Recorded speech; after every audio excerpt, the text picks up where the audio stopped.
नमस्कार. स्वागत आहे परत एकदा हायफा एज्युकेशन सर्व्हिस या युट्यूब चॅनल वरती. एनटीए ने आज एक नोटीस जाहीर केली, त्याचबरोबर नीटचा रिझल्ट पण लावला.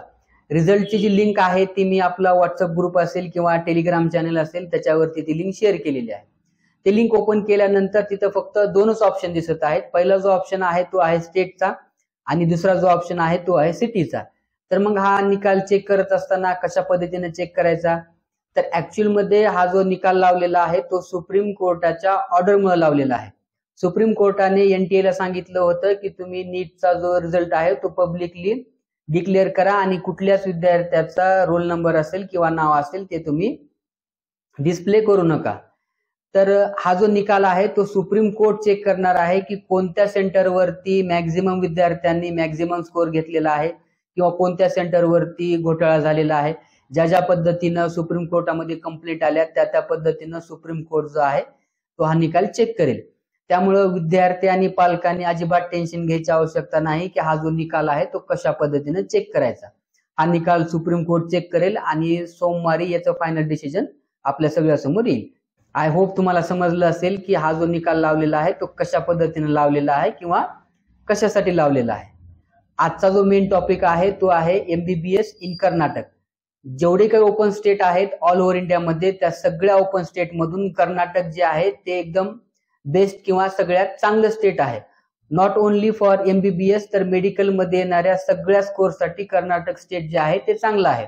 तर ते कशा पद्धतीनं स्पेशली महाराष्ट्रातल्या विद्यार्थ्यांसाठी, एकतर महाराष्ट्राचा शेजारील असेल किंवा बाउंड्रीचा राज्य आहे आणि तिथं आपले मराठी बोलणारे माणसं असतील किंवा आपलं महाराष्ट्रीयन जेवण जे असेल ते सुद्धा तिथं अवेलेबल असतं. कॉलेजेसची संख्या असेल, टीचिंग फॅकल्टी असेल. कर्नाटकमध्ये असं एक कॉलेज आहे की तिथं पर इयर 720 रुपये फीस आहे फॉर एमबीबीएस साठी. जसं की मी आपल्याला याच्या अगोदरच्या व्हिडिओमध्ये सांगितलं होतं की एमबीबीएस करत असताना कुठल्याही राज्यामध्ये तुम्ही एमबीबीएस करत असाल तर तिथं बॉन्ड सिस्टम कशी आहे किंवा त्या कॉलेजची बॉन्ड सिस्टम कशी आहे याबद्दलची माहिती असणं तुम्हाला आवश्यक आहे. मी जे कॉलेज सांगतोय ते पर इयर 720 रुपये फीस असलेलं त्या कॉलेजचं बॉन्ड सिस्टम जे आहे ते 5 वर्षाचं आहे.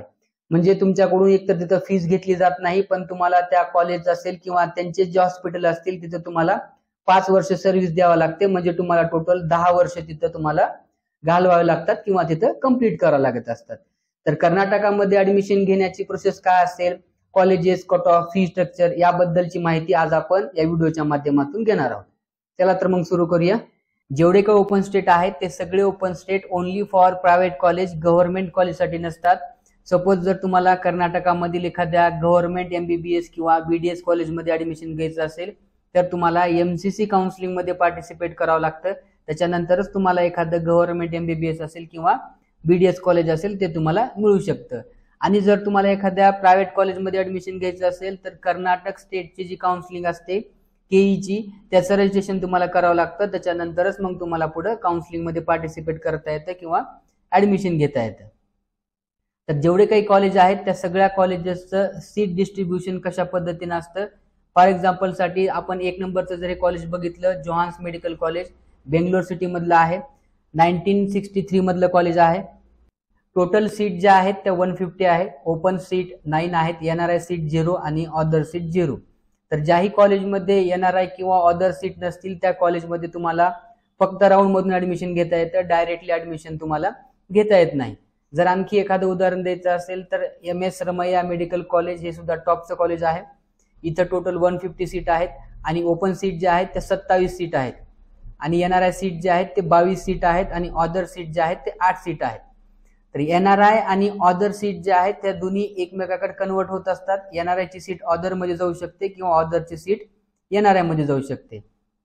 जे काही इन्फॉर्मेशन मी व्हिडिओच्या माध्यमातून देत आहे याचं PDF मी आपला टेलिग्राम चॅनल असेल किंवा व्हॉट्सअप ग्रुप असेल त्याच्यावरती मी शेअर करणार आहे.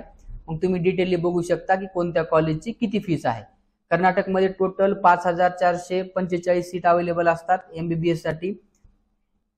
717 सीट, 767 सीट, त्यानंतर 261 सीट म्हणजे जवळपास 1500 पेक्षा जास्त सीट अवेलेबल असतात ऑल ओव्हर इंडियामधील स्टुडंटसाठी.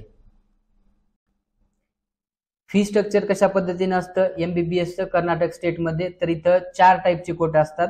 पहिला जो आहे गव्हर्नमेंट, प्रायव्हेट, एनआरआय आणि other. Government only for domicile student, private, NRI आणि अदर हे 3 जे आहेत ते सगळ्यांसाठी ओपन असतात. जसं की मी आपल्याला सांगितलं होतं की कर्नाटकमध्ये एक असं कॉलेज आहे की तिथं 750 रुपये फीस आहे पर इयर. ते जे कॉलेज आहे ते आहे साई मधुसूदन. याची जी फीस आहे ते 750 रुपये पर इयर असते, पण इथं जे बॉन्ड सिस्टम आहे ती मात्र 5 वर्षाची आहे. याचं सुद्धा PDF मी व्हॉट्सअप ग्रुप असेल किंवा टेलिग्राम चॅनल असेल त्याच्यावरती मी शेअर करेन. एक अंदाज जर बघायचा असेल आपल्याला तर 10,92,852 म्हणजे 11 लाख रुपये पर इयर फीस आपल्याला तिथं बसू शकते. आणि जर तुम्ही फक्त जस्ट क्वालिफाय असाल तर तुम्हाला तिथं येणार असेल किंवा ऑदरचं सीट एखादं मिळू शकतं. त्याची जी फीस आहे ती कमीत कमी 28 लाखापासून सुरू होईल, 28 आणि 25 लाखापासून. कर्नाटक स्टेटचा कट ऑफ कशा पद्धतीने असू शकतो त्याची इन्फॉर्मेशन किंवा त्याचं जे PDF आहे ते मी आपल्या व्हॉट्सअप ग्रुपला आणि टेलिग्राम चॅनलला पण शेअर केलेलं आहे. जे काही इन्फॉर्मेशन मी आपल्याला व्हिडिओच्या माध्यमातून दिलेले आहे त्याचं सगळं PDF मी व्हॉट्सअप ग्रुपला शेअर करेन. प्रत्येक कॉलेजबद्दल जर माहिती सांगत गेलं तर व्हिडिओ जो आहे तो खूप मोठा बनेल. त्यामुळे याच्यानंतरची इन्फॉर्मेशन जी आहे ते तुम्ही PDFच्या माध्यमातून बघू शकता. या PDF मध्ये कशा पद्धतीनं इन्फॉर्मेशन बघितली जाते त्याबद्दलची माहिती मला द्यायची होती, म्हणून हा व्हिडिओ मी बनवलेला आहे. चॅनलवर नवीन असाल चॅनलला सबस्क्राईब करा आणि बेल आयकॉनला प्रेस करा. भेटूया नेक्स्ट व्हिडिओमध्ये. तोपर्यंत धन्यवाद.